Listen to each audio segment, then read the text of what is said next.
So we've been out here working quite a while. We have. And it suddenly made me realize, I've heard the saying, it hit me like a ton of bricks.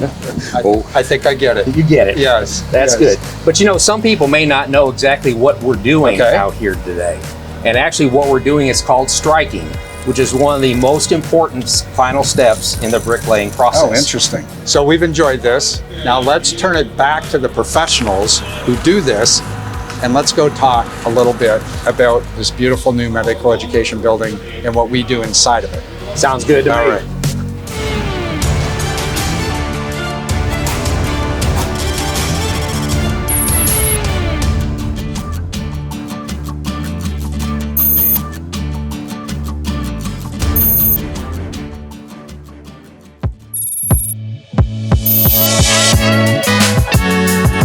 We're back on site here with another construction update at the Burnett School of Medicine here at TCU.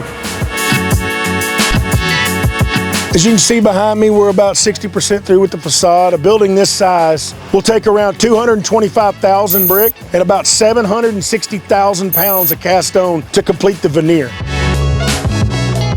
Laying brick is not as easy as it looks on TV, of course. There's a lot of technique to it. So as you can see, TCU's got a very custom blend. It's been on campus forever. So as a mason, when you're working this line, you've got to make sure that your eyes are always up.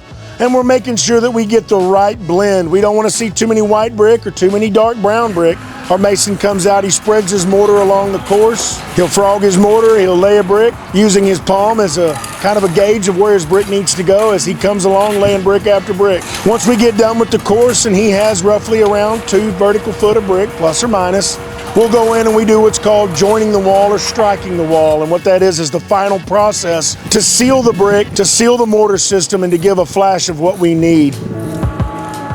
So as always, thank you for the update, greatly appreciated. So as you drive up Rosedale, you drive by this beautiful medical education building, and I am here with Dennis Knautz, and I want to learn a little bit about this brick. It's TCU iconic, there's no question about that. It certainly is. Now, you know, it's known as the TCU blend. It's evolved over time, and that standard was set long before I attended TCU in the 1970s. Oh, wow. Back in 1910 through the early 20s or so, there were several buildings built along University Drive, and the TCU administrators at the time thought it was an important decision to make all the buildings look alike. And hence, the TCU buff brick was born at that time. So can you tell us a little bit, as I understand, we owe some gratitude to our neighboring state of Arkansas in regards to your ability to get the clay that's used. These brick actually are manufactured in Arkansas, a small town called Parla, which is about an hour southwest of Little Rock. Over 100 years ago, Acme Brick Company found a huge outcropping of clay that burned buff color. Not all clays burn the same color. And what's unique about this clay here is that it has very little to no iron in it, and iron is what makes brick red. Okay. So if you have a white brick, you can do a lot of things with it. Not very many places in the US have that buff burning clay. The TCU campus feels very inviting to me, and that's a beautiful thing. I agree with you totally. It says TCU is committed to the city of Fort Worth. TCU is committed to what's going on in this area.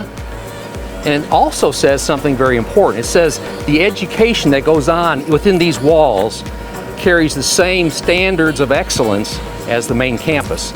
And this school is grounded around training empathetic scholars. A big part of this is also how our medical school embraces our community, works with our community.